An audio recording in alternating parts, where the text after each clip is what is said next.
Halo, kali ini saya akan membahas tentang aplikasi dari tema dalam sebuah rancangan. Jadi di video sebelumnya saya sudah membahas tentang mekanisme secara terstruktur bagaimana tema itu menjadi sebuah dasar dalam proses perancangan melalui beberapa tahap sehingga menjadi sebuah karya. Nah, ini Anda masih ingat diagram dulu yang saya sketsakan bagaimana tema itu menjadi sebuah karya yang di dalamnya sebelum menjadi sebuah karya ada metode yang harus Anda lakukan sehingga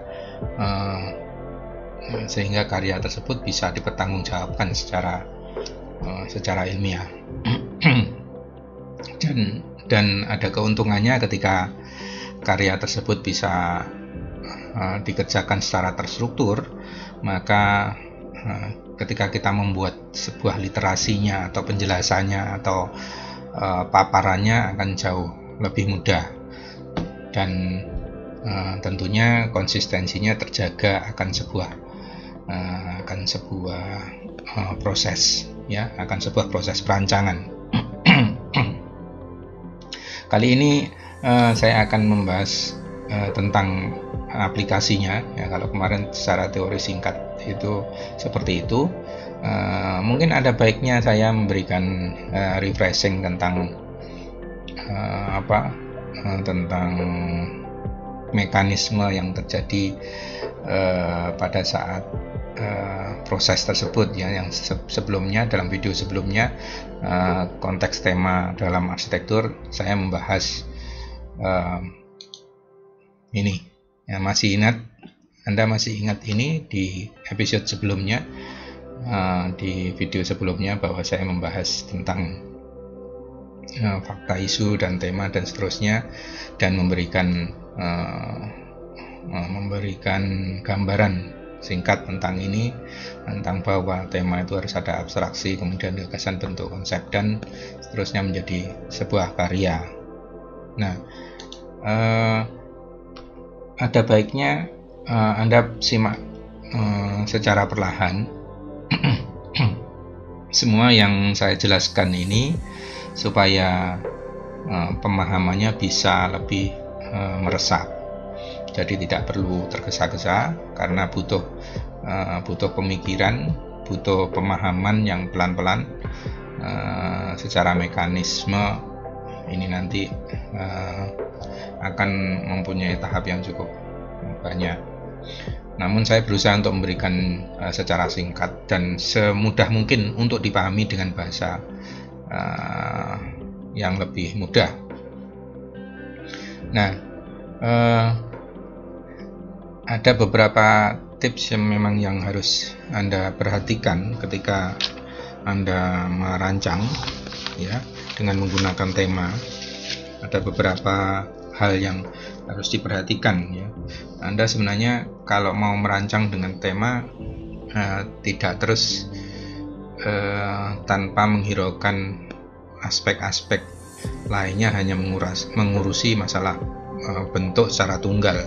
Nah, itu tidak dibenarkan menurut saya, ya, karena akan memberikan dampak bahwa rancangan kita tidak dalam konteks yang benar terhadap isu dasarnya nanti, karena kita hanya mengurusi keindahan bentuknya tanpa tahu konteks dasarnya. Jadi yang kedua juga Anda hindari untuk membuat bentuk tanpa konteks dasar, ya, tanpa konteks dasar. Nanti kalau tanpa konteks dasar berarti tanpa memperhitungkan tema. Kalau sudah seperti itu, ya, konteks dasar itu biasanya dari isu-isu dasar yang muncul. Kemudian juga Anda diharapkan membuat konteks yang didasarkan pada isu dasar yang muncul, yang biasanya kalau saran saya itu berhubungan dengan isu-isu dasar itu berhubungan dengan masalah budaya, masalah humaniora manusia dan juga sejarah. Mungkin biasanya ide-ide tentang yang berhubungan dengan humaniora itu biasanya menjadi topik yang populer untuk bisa dijadikan tema ya. Nah, selanjutnya kita akan masuk ke sesi yang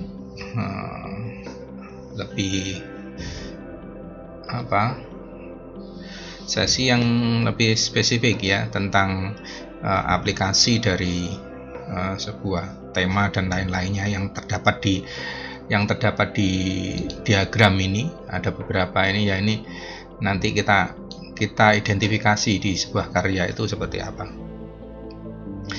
Ini yang saya contohkan adalah sebuah karya dari Peter Eisenman ya, kebetulan yang siap ini adalah karya dari Peter Eisenman ini. Nanti di lain waktu, di lain video nanti saya akan berikan sebuah analisis karya yang bisa dari arsitektur Nusantara. Jadi lebih membumi nanti kalau dari arsitektur Nusantara. Tapi ada baiknya bahwa kita ikuti cara berpikir Peter Eisenman ini, sehingga kita ambil baiknya dan kita bisa pergunakan untuk proses perancangan yang kita kerjakan. Tokyo Opera House Competition ini sebenarnya ini adalah sebuah kompetisi yang diikuti oleh Peter Eisenman, makanya di situ dituliskan Tokyo Opera House Competition oleh Peter Eisenman. Nah, dalam proses berkarya, tadi ini saya digitalisasikan, jadi saya rapikan dari sketsa yang sudah saya buatkan dari video sebelumnya dan yang tadi yang saya gambarkan tadi, yang saya sebutkan di whiteboard ini ya. Di whiteboard ini kemudian saya digitalisasi ke dalam bentuk yang lebih rapi supaya Anda juga lebih bisa terstruktur. Nah, di situ ada fakta, isu ya, yang di hijau ini berarti yang berhubungan dengan existing ya, biasanya berhubungan dengan data ya, dengan data, pengumpulan data, identifikasi data dan lain-lainnya, yang kemudian dicari isu dasarnya yang berupa masalah atau permasalahan atau juga mungkin kondisi-kondisi mainstreamnya ya, kondisi mainstreamnya seperti apa. Nah, itu yang dicandra, kemudian berpindah ke yang biru ini ya, yang dalam kelompok biru ini ada tema, metode dan karya. Ini saya ringkes seperti itu ya, ada ini isu dasar diterjemahkan dalam tema, kemudian metode dan karya. Di dalam metode ada analogi, metafora dan lain-lainnya ya. Sebenarnya ada beberapa yang ini, sedangkan tema ini Anda harus membuat sebuah abstraksi ya, sebuah abstraksi. Kemudian metodenya, di dalam metode nanti ada isinya cara untuk menerjemahkan tema yang abstrak yang merah ini menjadi hijau. Itu karya yang hijau ini menjadi sebuah rancangan. Jadi karya ini dalam bentuk rancangan, kalau dalam bentuk sudah ada bisa dicandra secara visual, sedangkan tema ini hanya pada konsep, pada pikiran kita ya, jadi abstraksi. Jadi ide-ide tematik itu sebenarnya abstraksi ya, abstrak dari pikiran kita, dan diterjemahkan oleh metode. Metode ini alatnya ya, metode ini alatnya untuk menerjemahkan ini. Jadi penting sekali setiap kali seorang arsitek itu merancang, mengungkapkan metodenya ya. Metodenya itu ibarat kalau peneliti ya, metode penelitian caranya ya.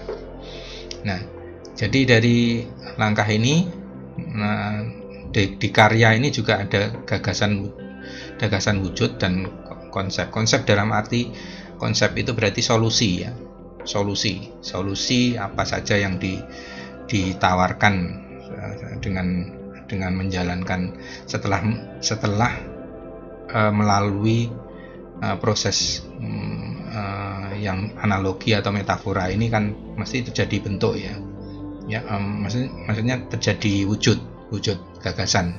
Nah, gagasan itu nanti harus disempurnakan dengan konsep-konsep. Nah, ini karena ini berhubungan dengan sesuatu yang sudah berwujud ya, karya ini sesuatu yang sudah berwujud, baik dalam wujudnya belum sempurna atau sampai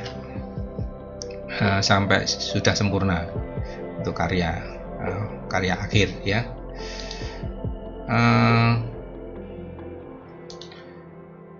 Di Tokyo Opera House ini, Tokyo Opera House Competition ini, Peter Eisenman membuat sebuah mekanisme atau cara yang tentunya sudah saya identifikasi.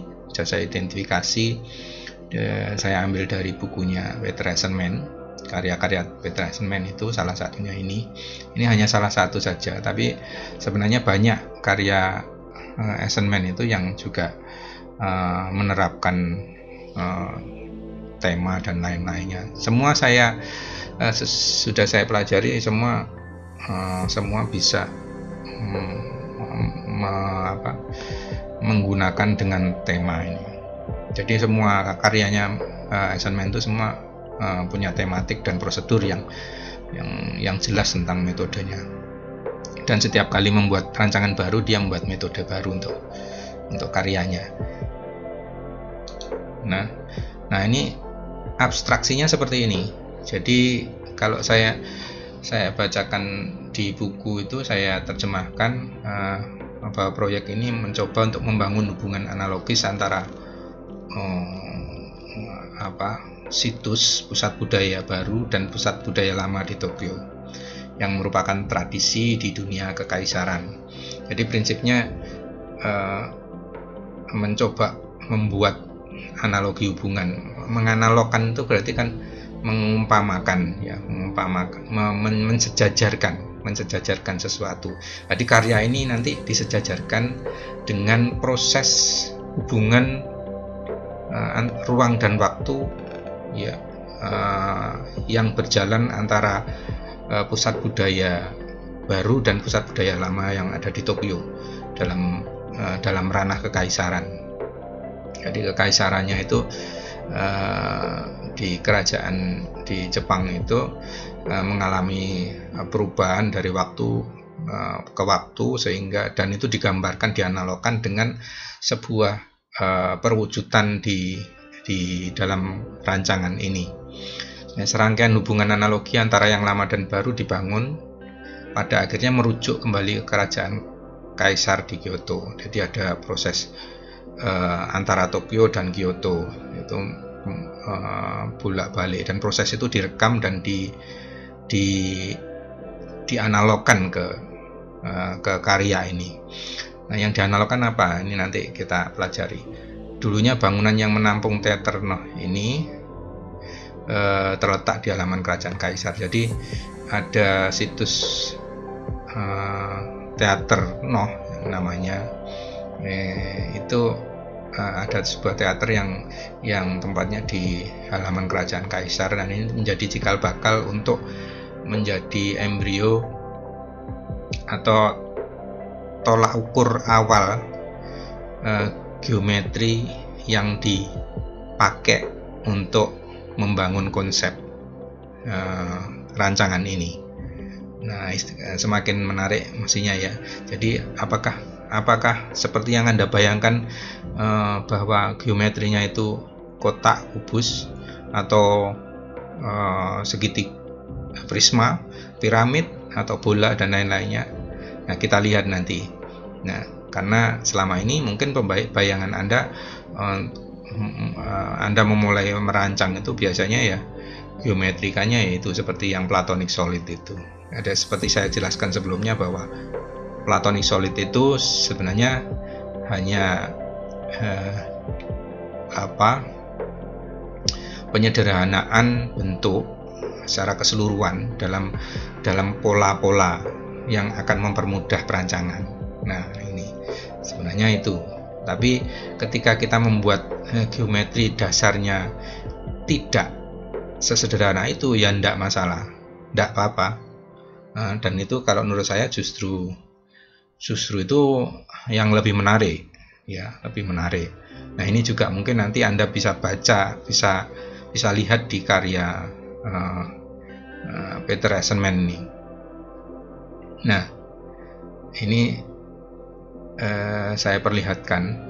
Nah, ini setelah abstraksinya kita dapat tadi ya. Ini coba saya buat dasar dulu ya. Gambaran dasarnya seperti ini. Ya, gambaran dasarnya seperti ini. Saya paskan dulu. Ya, gambaran dasarnya nanti yang bisa kita lihat itu adalah ini. Proyek untuk sebuah gedung opera ini cenderung menggunakan diskursus yang menggali ide-ide tradisional. Jadi Eisenman menggunakan diskursus atau topik bahasan tentang membangkitkan ide-ide tradisional tentang skala manusia, kemudian tipe arsitektur, jenisnya arsitektur, dan fungsi perlindungan, sheltering. Nah, kalau kita lihat bahwa menggali ide-ide tradisional tentang skala manusia, tipe, nah ini tematik nih. Ini masuk ranahnya tematik. Dia membangun tema seperti itu. Ya, nanti dia membuat diskursus tentang menggali ide-ide tradisional tentang skala manusia, tipe arsitektur, dan fungsi perlindungan. Jadi ide-ide di dalam arsitektur tradisional Jepang mungkin juga dikenali tentang penggunaan skala manusia, ya, skala itu kan perbandingan, ya, bandingan manusia, sama seperti di beberapa arsitektur beberapa budaya lain juga menganut seperti itu, karena untuk skala memang sangat diperlukan ketika kita contohnya membuat sebuah barang atau sesuatu yang digunakan oleh manusia, ya, oleh manusia, karena nanti harus bisa menyesuaikan dengan proporsi yang bisa digunakan oleh manusia.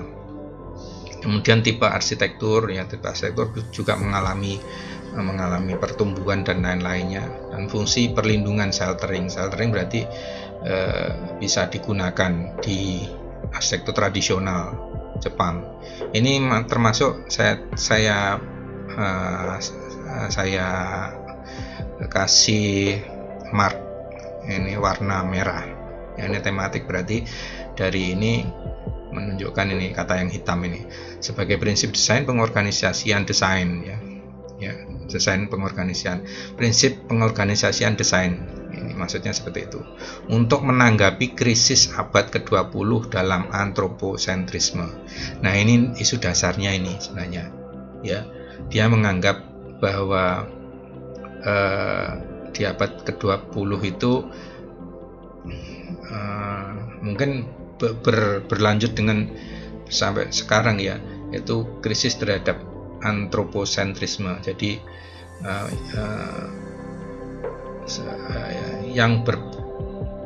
antroposentrisme itu yang berpusat pada kegiatan manusia. Jadi manusia sebagai pusat kegiatan, pusat kehidupan, ya, pusat ide dan lain-lainnya. Itu isu dasarnya. Jadi dikembalikan ke sana. Jadi munculnya tematik menggali ide tradisional tentang skala manusia, tipe arsitektur yang dihasilkan oleh manusia, kemudian fungsi perlindungan karena kebutuhan manusia. Nah, itu isu dasarnya adalah itu tadi, karena mungkin pertumbuhan sekarang ini banyak di abad 20 itu sudah mulai menanjak pengalian yang isu-isu tentang antroposentrisme itu ke hal-hal yang lebih teknologi, dan manusia kadang kehilangan peranannya di sana. Nah, itu yang diangkat ini tentang antroposentrisme oleh Eisenman dan kawan-kawan ini. Nah, dalam proyek ini analogi arsitektur menggantikan gagasan yang tradisional sebagai bentuk dasar arsitekturnya. Nah, itu sudah jelas di situ dianalogkan. Jadi dia menganalogkan, dia mau membuat perbandingan. Menganalogkan itu perbandingan antara satu dengan satu di luar bendanya, itu benda satu dan benda dua. Yang keduanya tidak ada kesamaan karakter secara fisik, ya mungkin, tapi secara fungsi dan ini mungkin ada kesamaan ya secara fisik, fungsi ya secara fungsi ada kesamaan, atau secara struktur mekanisme dia punya kesamaan struktur prosesnya. Nah, itu namanya analogi. Kalau kita lihat di bukunya Dweck, kita bisa baca itu. Anda bisa cari referensi tentang analogi. Nah, superposisi bentuk-bentuk skala, fungsi, dan jenis yang berbeda karena mereka disesuaikan dengan skala tunggal. Nah, ini mulai menunjukkan gagasan bentuk. Nah, ini adalah cara untuk menghasilkan bentuk, ya. Nah, gagasan untuk menghasilkan bentuknya apa? Dari tematik itu tadi. Tematiknya kan membangkitkan kembali ide tradisional itu. Nah, tapi untuk menghasilkan bentuk kan belum ada. Nah, jadi dia punya caranya gimana? Yaitu membuat superposisi. Superposisi itu berarti ada penumpukan atau posisi yang berlapis, ya, berlapis. Jadi jadikan satu, bertumpuk dari bentuk-bentuk skala, ya, dari bentuk-bentuk skala dia sudah membuat bentuk-bentuk skala tersebut. Berarti kalau bentuk-bentuk skala berarti banyak macam, ya. Berarti ada beberapa skala yang fungsi, ya, fungsi juga, dan jenis yang berbeda karena mereka disesuaikan dengan skala tunggalnya. Karena yang dibuat itu sebenarnya sebuah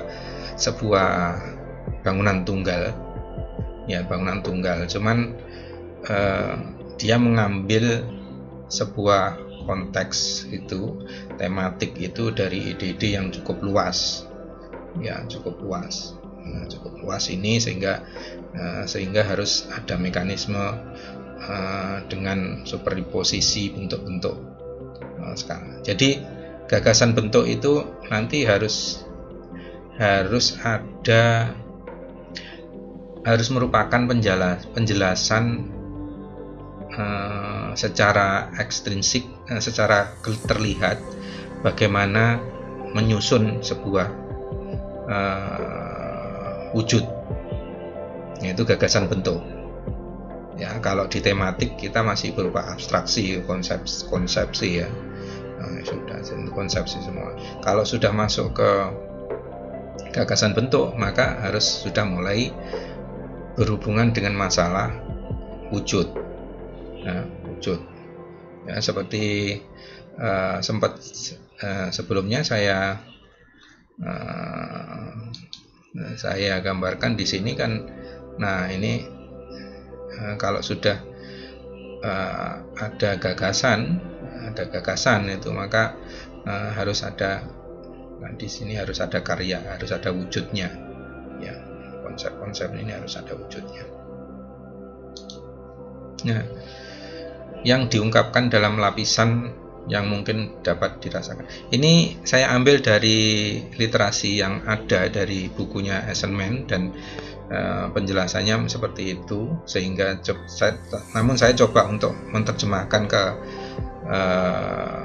ke ke dalam deskripsi ini supaya lebih mudah dipahami, ya, lebih mudah dipahami sehingga Anda bisa mencandra, oh ternyata yang dimaksud tematik itu dalam sebuah ini, ya. Jadi ini gambarannya seperti itu. Kita coba lihat gambarnya ini dari secara lebih dekat, ya. Ini sebenarnya adalah skrip dari rancangan assignment, ya. Skripnya ini yang berada di sebelah kiri ini ada 9 kotak, ya, sebenarnya 1, 2, 3, 4, 5, 6, 7, 8, 9 yang akhir sini, ya. Ini kenapa kok 9, ya ini gambaran secara prinsip, ya terserah arsiteknya sampai berapa langkah yang harus dia lakukan. Nah, ini mulai dari yang kecil, sebenarnya ini gambarnya tidak terlihat sayangnya, dari yang kecil, dari skala yang kecil, ya, dari skala yang kecil. Nah, ini dari skala yang kecil kemudian menjadi lebih besar lagi segini. Ini bentuknya sebenarnya ini, ya. Nah, ini kemudian di scaling lagi agak besar segini nih. Nah, ini scaling lagi besar. Coba mungkin saya perbesar, ya. Saya perbesarnya sebentar. Nah, ini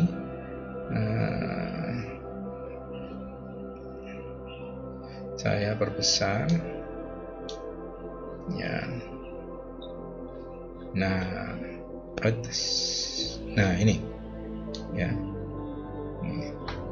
Nah, ini aslinya, ini yang kecil tadi nomor 1, terus nomor 2, ini nomor 3, ya, nomor 3 yang kecil, ada kecil tidak kelihatan. Terus di scaling sama Peter Eastman, ya, dengan teknik yang dia buat, karena tadi ada proses skala, ya, skala manusia dari kecil menjadi besar karena pertumbuhan waktu, ya, pertumbuhan waktu dan lain-lainnya, ruang dan waktu yang berubah, maka dia mengungkapkan dengan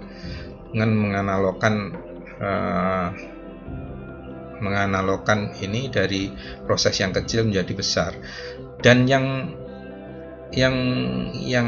proses sebelumnya itu tetap digambarkan di sini, ya. Ini yang proses terakhir yang nyata, ini skala yang terakhir yang ada seperti ini, ya, skala yang terakhir. Nah, itu tadi. Nah, ini tadi skala terakhir nomor 4 ini nomor 5 ini di skala lagi, ya, di skala lagi. Nah, ini yang nomor 4 tadi. Jadi dia ingin menunjukkan sebuah pertumbuhan waktu, perjalanan histori itu dengan cara scaling, ya, skala, proses skala, dan kemudian tipe arsitektur, ya. Dan dari sini masih belum terlihat, nanti ini masih terlihat masalah scalingnya dan tipe arsitektur dan sheltering mungkin nanti pada tahap yang lebih detail. Nah, ini yang terakhir berarti yang ini diperbesar lagi sampai yang pinggir-pinggirnya tidak kelihatan, ya. Ini diperbesar lagi, yang hanya kelihatan yang kotak-kotak. Ini kotak-kotak kalau kita lihat ini posisinya kan ini. Nah, kalau di zoom di sini, kotak-kotak ini, kalau di zoom jadinya seperti itu, ya. Nah, seperti ini. Nah, seperti ini, ya, seperti ini, ya. Coba saya dulu, ya. Nah, ini saya coba saya geser. Aduh, bergeser. Maaf, ini agak ribet karena diperbesar ini ya, karena diperbesar nih jadi agak bergeser. Nah, ini yang tadi di sini ya, tadi di sini ini yang itu tadi polanya, kemudian diperbesar, yang besar di sini yang tracing jadi jejaknya tadi, yang terakhir nomor 4 jadi jejak. Kemudian nomor 6 ini, yang nomor 5 jadi jejak ya, nah, bekasnya ini. Nah, ini di sini. Ini kan ini ya. Nah, ini kan ini. Nah, kemudian nomor selanjutnya ya, nomor 7 ini dan seterusnya ya, dan seterusnya sampai ini kembali lagi. Nah, seperti itu. Jadi prinsipnya Peter Eisenman ini dengan melakukan scaling itu ya, skala manusia, tipe arsitektur dan fungsi perlindungan, dia menunjukkan sebuah proses perjalanan dari arsitektur yang lama menjadi baru ya. Cikal bakalnya adalah bentuk bangunan yang kecil itu dari Teater Noh yang berada di pelataran dari kekaisaran sebelumnya. Nah, dari sini kita beranjak mencoba lihat gambar yang di sampingnya ya, di sampingnya ini. Nah, kalau kita lihat bahwa ini adalah potongan yang terlihat di sana, ada sebagian bangunan yang terpotong ya, terpotong. Nah, ini adalah sebagian dari bangunan tradisional yang terpotong dan tertampak dalam konsep ini. Nah, ini saya lanjutkan. Kalau tadi ini adalah konsepsi secara dasar ya, mekanisme dasarnya. Tadi saya katakan bahwa geometri yang dipunyai sebagai dasar awal itu tidak kotak dan tidak apapun, tapi bentuknya adalah ini.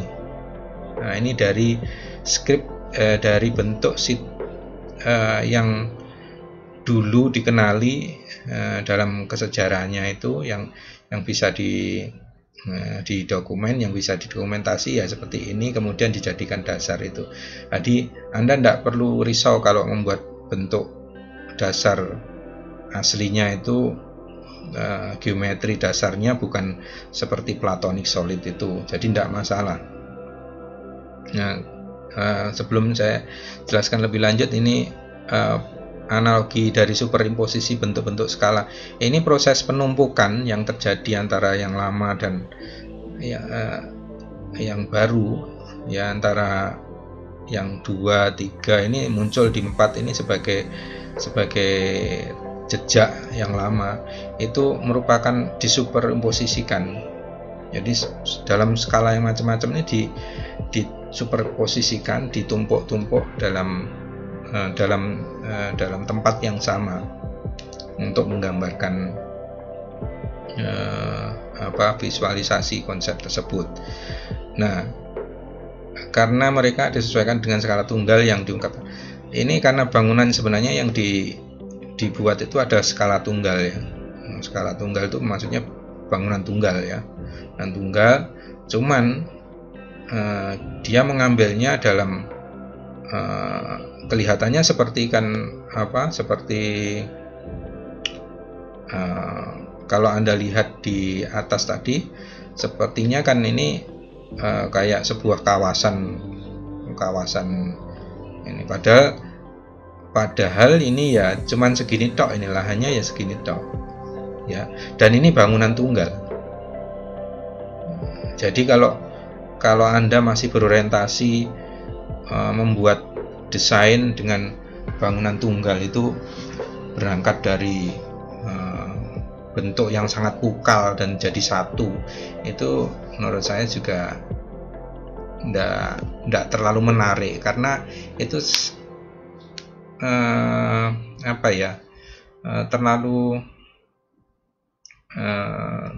terlalu tunggal, karena prinsipnya karakteristik bangunan-bangunan, apalagi kalau kita sesuaikan dengan sheltering model di tropis ya, itu sebenarnya nggak cocok, nggak sesuai dengan kalau kita membuat bangunan-bangunan tunggal yang aktivitasnya ruang itu berkumpul jadi satu, nggak sesuai ya. Nah, jadi lebih sesuai kalau bangunan di daerah tropis itu ramping. Nah, secara sheltering juga lebih, dan secara konsep sheltering ini dengan adanya exposure yang seperti ini ya, seperti digambarkan assignment ini, mungkin banyak tempat-tempat naungan ya, banyak tempat-tempat naungan antara satu dan lain. Ini wilayahnya cuma segini nih sebenarnya ya. Nah, ini yang didesain ya, Nah, tapi bayangkan Anda mendesain ini, ternyata ya meskipun hanya bangunan tunggal, tapi ruang-ruangnya bisa secara estetis muncul di semua bagian site ya. Jadi tidak berangkat, kalau Anda masih berangkat dengan cara seperti merancang nirmana itu hanya membuat bentuk tunggal, kemudian Anda posisikan sebagai sculpture, jadinya sebenarnya Anda merancang itu tidak kontekstual sama sekali, karena tidak berbasis pada site ya. Karena site itu sebenarnya kan menyimpan sejarah dan menyimpan konteks ya, baik konteks lingkungan, iklim, dan budaya ya, macam-macam ya, histori, sejarah. Jadi Anda harus berangkat dari site. Nah, seperti ini juga, dengan site yang membatasi itu tidak masalah ya. Jadi Anda harus berangkat dari site. Jadi kalau kita lihat potongannya seperti ini. Jadi ini ada bentuk bangunan seperti kekaisaran ini yang muncul di sini juga. Ini semua patternnya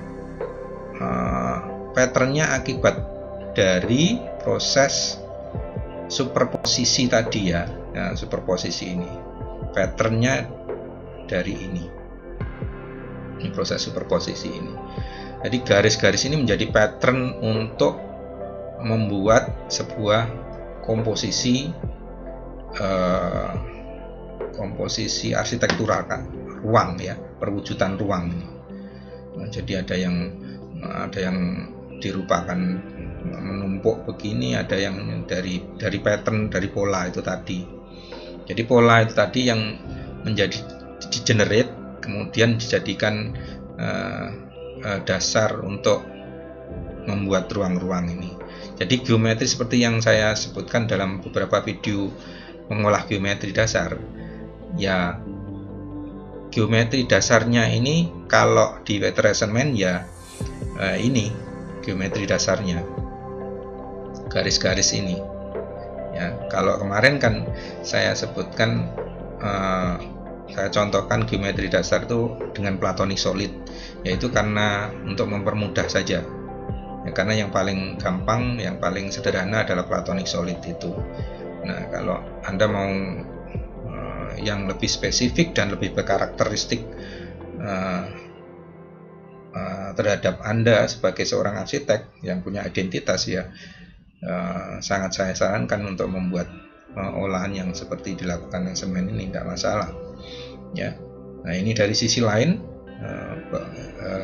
kalau tadi dilihat dari sampingnya sana, kalau ini dilihat dari bagian yang terpotong nih, bagian Ini kita lihat sangat dinamis sekali antara kelihatan shadow-nya ini ya, dari hitam-hitam ini berarti ini kan menunjukkan bahwa ada penonjolan, dan ini ada batang-batang yang menonjol, ini ada bidang yang menonjol sehingga terjadi shadow ya, shadow jadi bayangan.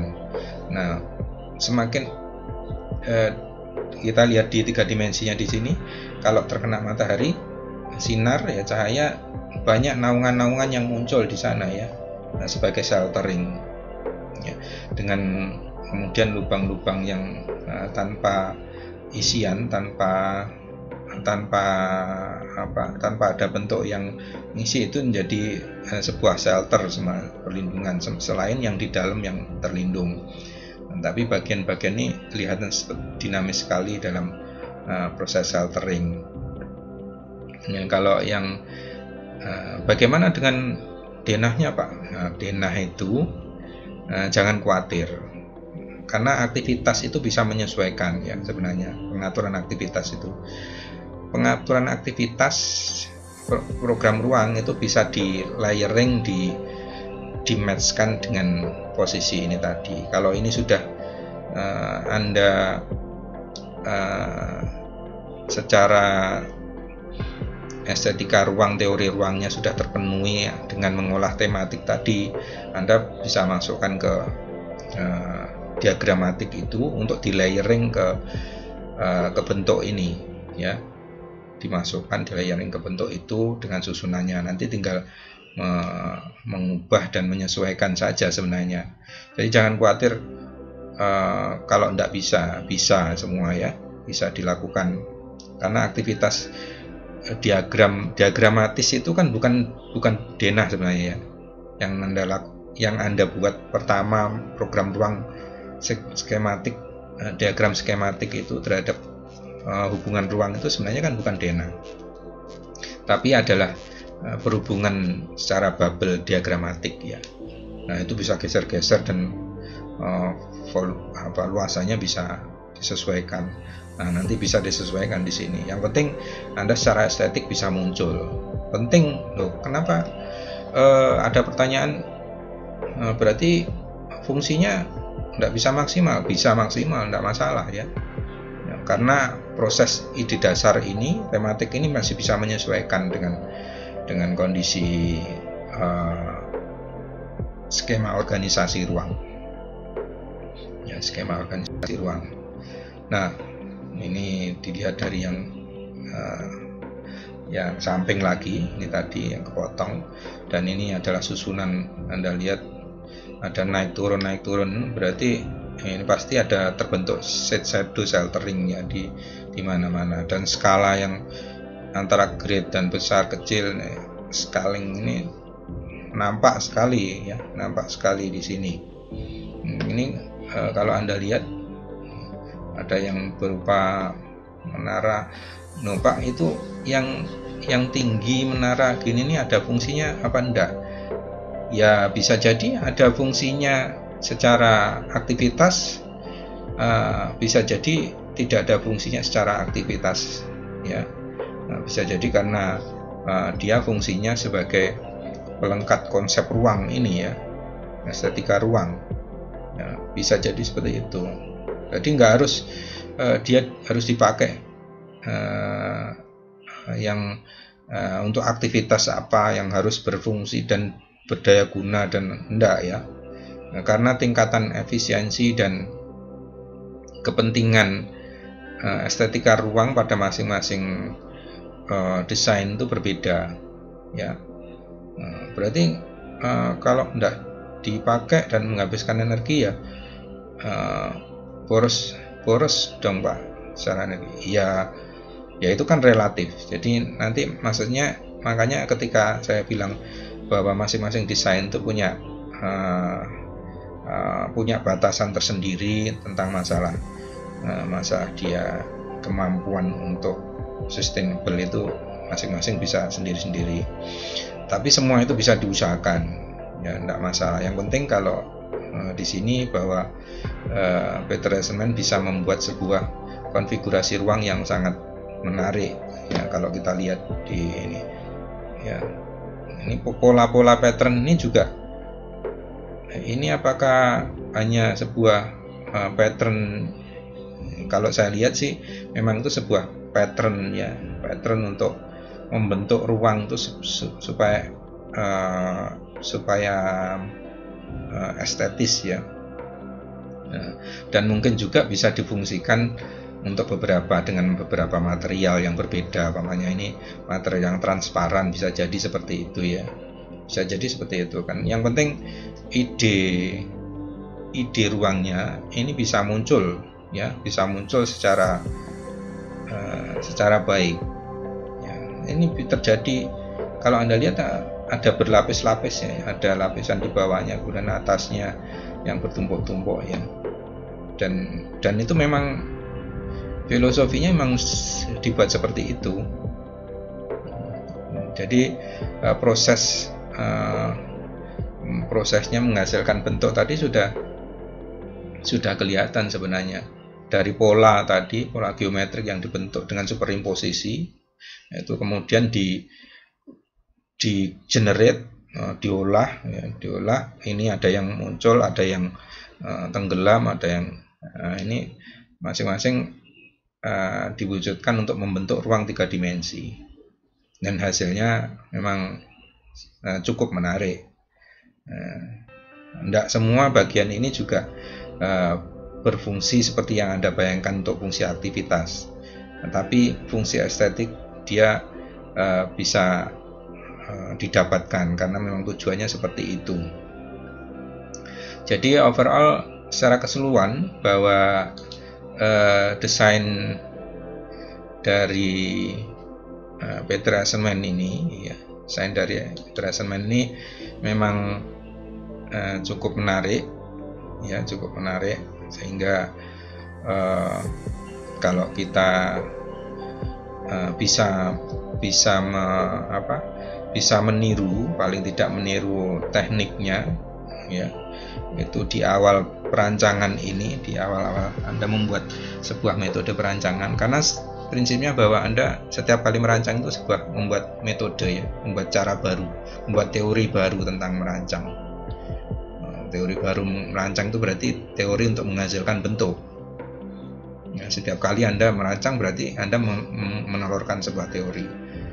Jadi tugasnya sebenarnya di sana. Jadi kalau Anda memang berkomitmen menjadi seorang desainer yang perancang yang bisa menelurkan ide-ide kreatif, saya kira itu yang bisa saya berikan. Kesimpulannya bahwa Anda harus berlatih banyak dan sering melihat review-review atau membaca buku-buku yang dari arsitek terkenal, sehingga semakin banyak metode-metode yang bisa Anda serap di kognitif Anda, sehingga bisa membuat itu jadi desain Anda menjadi lebih menarik. Sampai jumpa lagi di video berikutnya. Jangan lupa like dan subscribe di channel ini. See you.